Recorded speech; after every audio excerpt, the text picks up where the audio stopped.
Cheryl O'Riordan loves to bike, travel, and volunteer, but a bout with this bacteria, C. difficile, changed her life. I felt like the lining of my colon was being ripped out. I needed to be near a washroom at all times. Dr. Stuart Johnson from Loyola University Health System treated Cheryl for her C. diff infection. C. diff is an opportunistic bacteria, and it can travel down the gut, start to replicate, produce the toxins, and cause the manifestations that we refer to as C. diff. About 25 to 30% of patients see a return of the infection. However, some patients carry strains of C. diff that do not make the toxins that are responsible for symptoms of infection, in this case, severe diarrhea.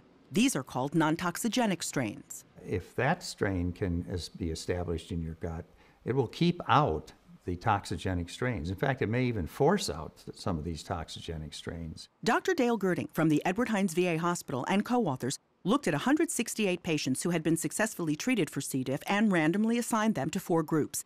3 of the groups received varying doses of the non-toxigenic C. diff strain. The 4th group received a placebo. The secret clearly was to get these patients to be colonized with this non-toxigenic strain, which just means that these strains set up housekeeping in the GI tract. We got about 70% of patients to colonize with this strain after treatment. This study appears in JAMA, Journal of the American Medical Association. We were able to reduce the recurrence rate from 30% in the placebo group down to 11% for all patients who got the non-toxigenic strain. And for the dose that worked the best, the recurrence rate was 5%. Administration of non-toxigenic strains did not result in any severe side effects compared with placebo. It's the first time that we've taken a strain of the same bacteria that causes the disease and actually used it as a preventive measure. Luckily, Cheryl did not have a recurrence of C. diff. Her health is back to normal, and she is looking forward to My next trip.